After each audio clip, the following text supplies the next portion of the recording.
नमस्कार साथियों, मैं पॉलिटी टीचर शुभम दीक्षित स्वागत करता हूं आप सभी का आपके अपने यूट्यूब चैनल सरकारी भारत में। फ्रेंड्स, इस वीडियो के अंदर हम डिस्कस करने वाले हैं, जैसा कि आपको अपनी स्क्रीन पर देख ही गया था, संविधान का एक परिचय। संविधान का एक परिचय, इसमें आज का अपना टॉपिक है राज्यपाल से रिलेटेड। गवर्नर से रिलेटेड क्वेश्चन एग्जामिनेशन में कई बार देखा जाता है और क्वेश्चन 1 या 2 नंबर का यहाँ से पूछा ही जाता है, चाहे आप किसी भी कम्पिटिटिव लेवल एग्जाम की तैयारी कर रहे हो। आपको बता दूँ, ये जो क्लास है ये एसएससी के स्टूडेंट्स के लिए, डीआरडीओ के स्टूडेंट्स के लिए, रेलवे के स्टूडेंट्स के लिए, यूपी पुलिस के लिए, UP SI, UP constable, UP लेखपाल की भर्ती के लिए और दिल्ली पुलिस कांस्टेबल की भर्ती के लिए काफ़ी ज़्यादा इंपॉर्टेंट है। अगर आप इनमें से किसी की भी तैयारी करते हैं तो आप इस चैनल को जरूर सब्सक्राइब कीजिएगा और वीडियो को अंत तक देखिएगा। वीडियो अच्छा लगे तो वीडियो को लाइक कीजिएगा, अपने दोस्तों के साथ इस वीडियो को शेयर कीजिएगा और हमारा दूसरा चैनल है सरकारी भारत 2.0, उसे भी सब्सक्राइब कर लीजिएगा, जिसका लिंक वीडियो के डिस्क्रिप्शन में दे रखा है। चलिए दोस्तों, वीडियो को स्टार्ट करते हैं। आप सभी को बता दूं, आज का अपना टॉपिक है राज्यपाल। राज्यपाल से रिलेटेड कई सारे क्वेश्चंस एग्जामिनेशन में देखने को मिलते हैं। अपनी फर्स्ट क्लास है पॉलिटी की और ये थ्योरी क्लास चल रही है। आज से पॉलिटी की थ्योरी क्लास स्टार्ट की गई है, जिसमें आज का टॉपिक है राज्यपाल, गवर्नर से रिलेटेड है। ओके, तो पहली क्लास है, बताइएगा कैसा आपको वीडियो लगा। ओके, चलिए, तो फर्स्ट टॉपिक क्या है? राज्यपाल यानी कि गवर्नर। राज्यपाल का हमारे संविधान में अनुच्छेद 153 में उल्लेख मिलता है कि प्रत्येक राज्य में एक राज्यपाल होगा, यानी कि आर्टिकल 153 के अंतर्गत राज्यपाल के बारे में बताया गया है कि प्रत्येक स्टेट का एक राज्यपाल होगा।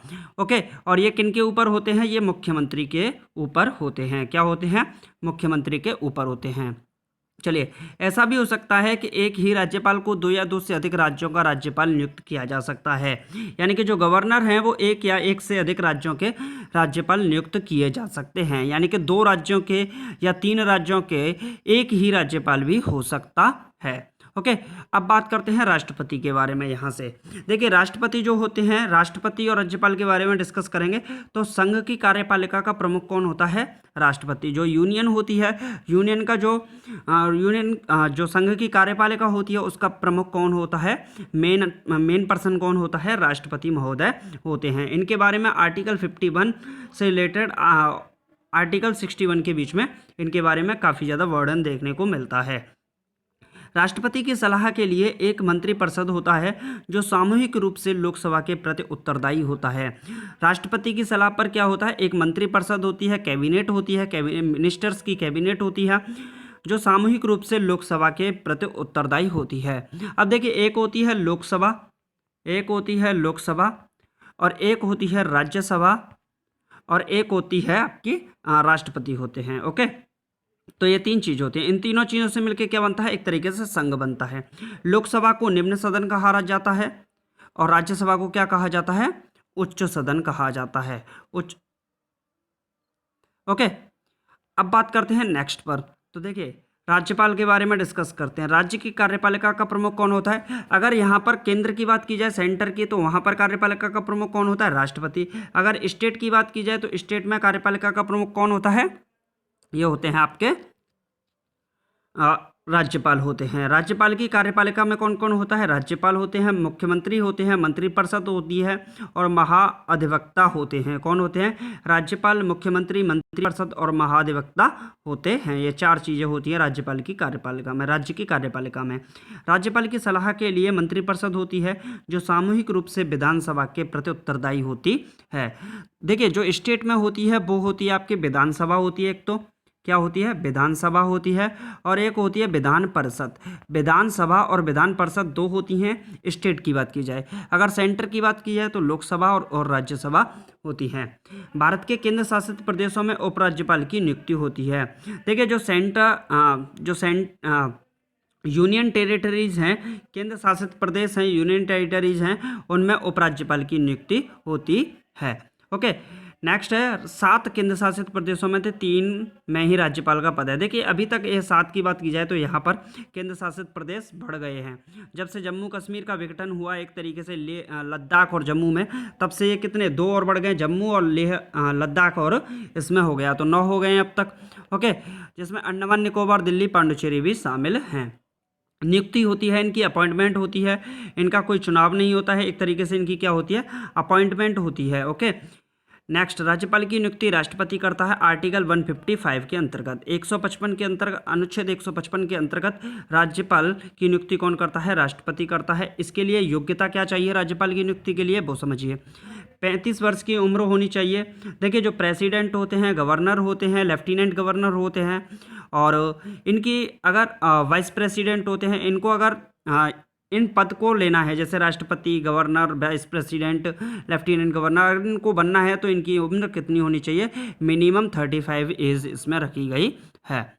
भारत का नागरिक होना चाहिए, विधानसभा सदस्य चुने जाने योग्य हो। शपथ कौन दिलाता है, वो समझिए। शपथ को कौन दिलाता है, तो शपथ को राज्यपाल को शपथ उच्च न्यायालय का मुख्य न्यायाधीश दिलवाता है आर्टिकल 159 के अंतर्गत। तो राज्यपाल की जो शपथ होती है आर्टिकल 159 के अंतर्गत उच्च न्यायालय के मुख्य न्यायाधीश दिलाते हैं। कार्यकाल होता है 5 वर्षों का होता है, और राज्यपाल को हटाने हेतु संबंधित संविधान में महाभियोग चलाने का कोई प्रावधान नहीं है। राज्यपाल को हटाने का काम राष्ट्रपति द्वारा किया जाता है। यानी कि अगर संविधान के बारे में, संविधान में कहा जाए तो संविधान में राज्यपाल को हटाने का कोई भी, महाभियोग चलाने का कोई भी प्रावधान नहीं है। राज्यपाल को हटाने का काम सिर्फ राष्ट्रपति कर सकते हैं। राष्ट्रपति, सुप्रीम कोर्ट, हाई कोर्ट के न्यायाधीशों को महाभियोग की प्रक्रिया द्वारा हटाया जा सकता है। देखिए, राष्ट्रपति को, सुप्रीम कोर्ट को, हाई कोर्ट के जो मुख्य न्यायाधीश हैं, सुप्रीम कोर्ट और हाई कोर्ट के मुख्य न्यायाधीशों को महाभियोग की प्रक्रिया के द्वारा हटाया जा सकता है। लेकिन राज्य प्रयोग जो राज्यपाल हैं, इन पर महाभियोग नहीं लगता और इनको राष्ट्रपति ही हटा सकते हैं। अब समझिए राज्यपाल की शक्तियां कितनी हैं। राज्यपाल के अंतर्गत विधानमंडल संबंधी आता है, राज्यपाल के अंतर्गत ही मुख्यमंत्री आते हैं, और राज्यपाल के अंतर्गत ही कौन आते हैं, न्यायाधीश आते हैं। कौन आते हैं, न्यायाधीश आते हैं। तो राज्यपाल, कौन से न्यायाधीश, स्टेट वाले, हाई कोर्ट वाले। ओके, तो यही आएंगे। राज्यपाल विधानमंडल का अभिन्न अंग होता है। स्टेट वाले जो कोर्ट होते हैं उनके अंतर्गत आते हैं ये। ओके, राज्यपाल विधानमंडल का अभिन्न अंग होता है। विधानमंडल के पहले सत्र को राज्यपाल ही संबोधित करता है। जो विधानमंडल का पहला सत्र होता है उसको कौन संबोधित करता है, राज्यपाल ही। राज्यपाल विधानमंडल में धन विधेयक पेश करने के लिए राज्यपाल की अनुमति आवश्यक है। जिस तरीके से लोकसभा, राज्यसभा में मनी बिल को पेश करने की इजाज़त होती है, प्रेसिडेंट से इजाज़त लेनी पड़ती है, राष्ट्रपति महोदय से लेनी पड़ती है, उसी तरीके से राज्य में मनी बिल को पास करने के लिए, मनी बिल की अनुमति के लिए किसकी इजाज़त लेनी पड़ती है, राज्यपाल महोदय की इजाज़त लेनी पड़ती है। अब समझिए, राज्यपाल धन विधेयक को छोड़कर सभी विधेयकों को पुनः विचार के लिए विधानमंडल के पास भेज सकता है।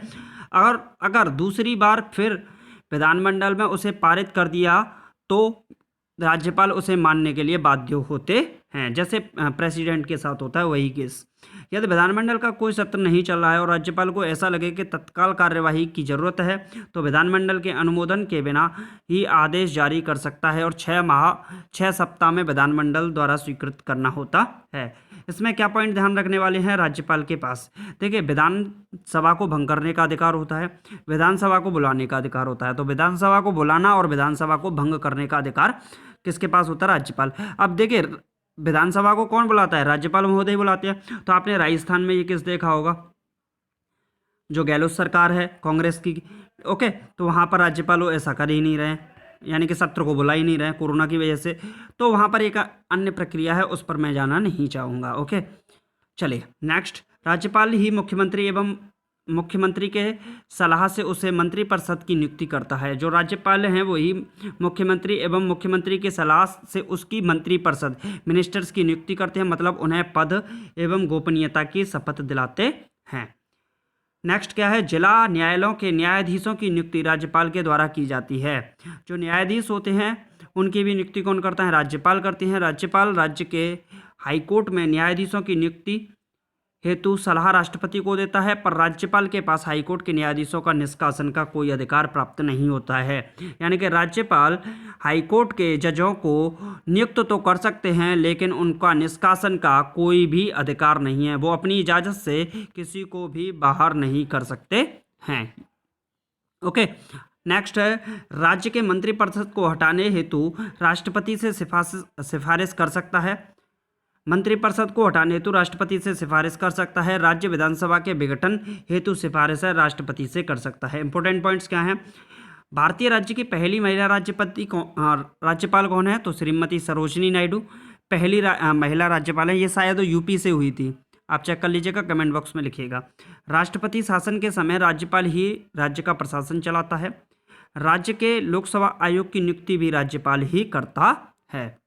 ओके, अब आते हैं मुख्यमंत्री के बारे में। तो नियुक्ति कौन करता है? राज्यपाल करते हैं। आर्टिकल 154(1) के तहत मुख्यमंत्री की इसमें नियुक्ति की जाती है। मुख्यमंत्री मंत्रिपरिषद की बैठक की अध्यक्षता करता है। पॉइंट क्या है यहाँ पर?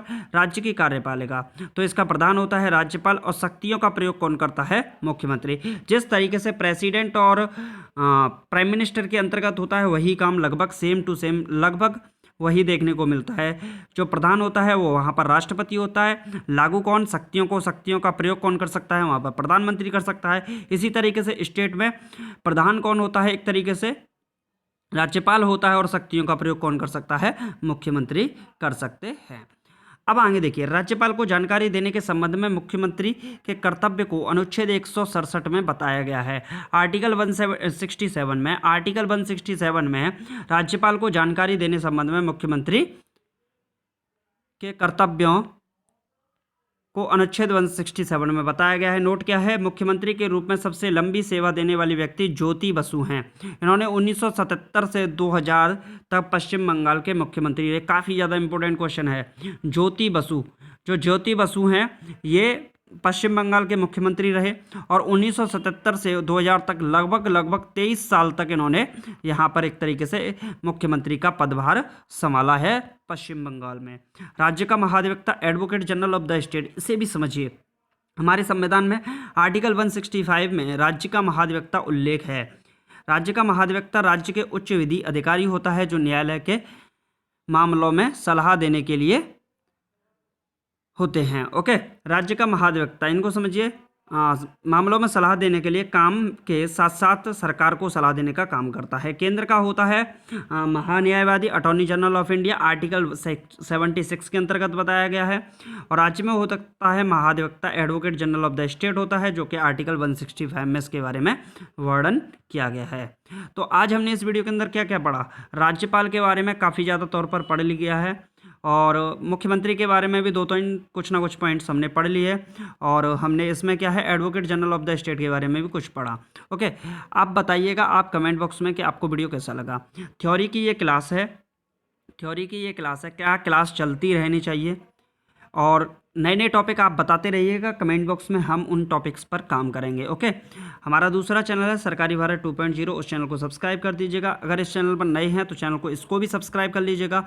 वीडियो को लाइक कीजिएगा, वीडियो को शेयर करना तो बिल्कुल ही नहीं भूलिएगा। चलिए मिलते हैं नेक्स्ट वीडियो में। Thank you for watching this video. जय हिंद, जय भारत, टेक केयर।